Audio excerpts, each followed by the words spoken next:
Muraho neza ababyeyi namwe barezi mufite ikibazo cy'uko muri kurera abana ariko gusinzira byaranze pe, munagerageza kumusinziriza bikanga, wamuva iruhande akaba arabyutse. Uyu munsi rero n'abateguriye bimwe mu byagufasha. Hari utundi tuntu twinshi twagufasha, ariko uyu munsi ngiye kubabwira bimwe mu biribwa byagufasha wagaburira umwana wawe bigatuma noneho asinzira neza, bigatuma aruhuka neza bitewe n'ibyo yariye. Icya mbere rero ni amashereka. Amashereka rwose nibyo biryo bya mbere by'umwana. Nimba udashoboye kuba wamuha amashereka wenda udahari, ushobora kumuha amata ya formula, ano mata y'abana, kubera ko atanga comfort. Mbese umwana ntabwo abangamira umwana, ntabwo amugwa nabi. Ikindi kandi igogora ryayo rigenda vuba, ntabwo rigoye, igifu igogora, umubiri uyagogora vuba se, cyangwa agenda mu nzira zigogora ameze neza, atavuna umwana, atamuteye ibindi bibazo bitandukanye. Amashereka ni byiza kuyamuha mbere y'uko umusinziriza, mbere y'uko mujya kuryama, noneho aryama ameze neza, bityo agasinzira igihe kirekire. Icya kabiri rero ni oatmeal cyangwa se porridge nk'uko tuzita mu Kinyarwanda, dukunda kuzita mu Rwanda ku bana batangiye kurya ibintu bikomeye. Izi oatmeal se cyangwa porridge zifitemo amaminerals se cyangwa bimwe mu bizigize bituma umubiri relaxinga, umubiri ukaruhuka, umubiri ugasubizwamo ubuyanja, mbese noneho umuntu agasinzira ameze neza. Icya gatatu ni imineke. Imineke nayo ni myiza, ushobora kuyikoresha cyane kubera ko iroroshye, kandi iroroshye nyine mu gifu, ntabwo igifu kisaba akazi kenshi kugira ngo kigogore, kandi ikindi ifitemo potassium na magnesium bifasha imikaya y'umubiri kurelaxinga se cyangwa gusubirana ubuyanja, noneho ugasinzira neza. Ikindi ni ibijumba. Ibijumba nkunda kubisubiramo mu mavideo yanjye. Ibijumba, umuntu wanga kugaburira umwana ibijumba aramuhemukira. Ibijumba ni ibiryo byiza ku bana no ku bantu bakuru.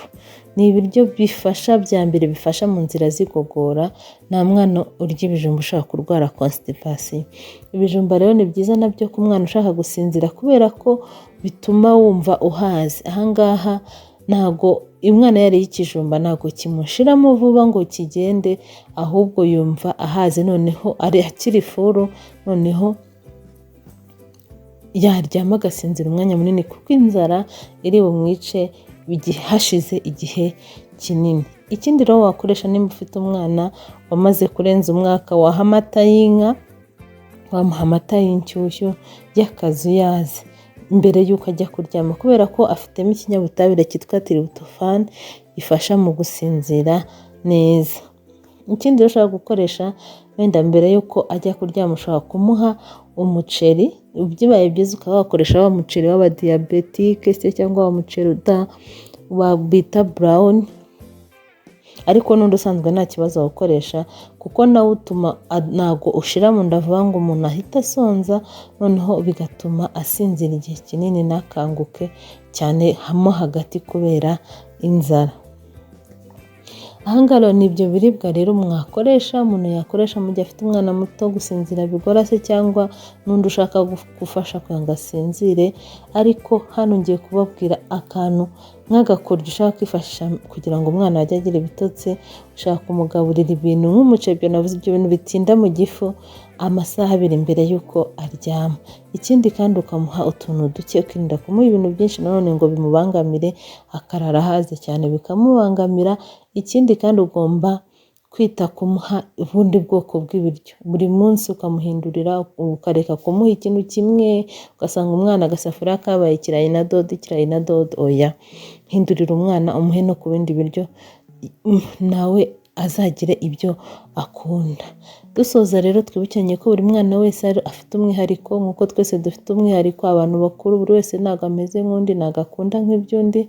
Ntibivuze ko ibi ngibi uzabikora bigakunda ku mwana wawe agasinzira, ariko niko ubushakashatsi bwerekanye ko bino tuvuze bishobora gufasha umwana gusinzira neza, kandi agasinzira vuba, agasinzira n'igihe kirekire.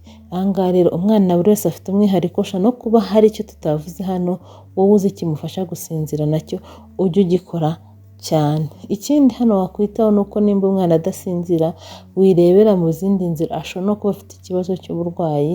Ni byiza kubaza umuganga w'abana akagusobanurira, akamupima akareba ko nta kindi kibazo afite kimubuza gusinzira. Nimba rero video yagufashije duhe like, nimba utarakoze subscribe uyikore, nimba hari undi n'umubyeyi nawe uzi washaringa nawe bikamugirira akamaro musharinge. Mwese mbifurije kugira abana basinzira, namwe mukaruhuka mukabyuka mukajya gukorera urugo rwanyu n'igihugu cyababyaye. Ciao ciao rero naho muri video ikurikira.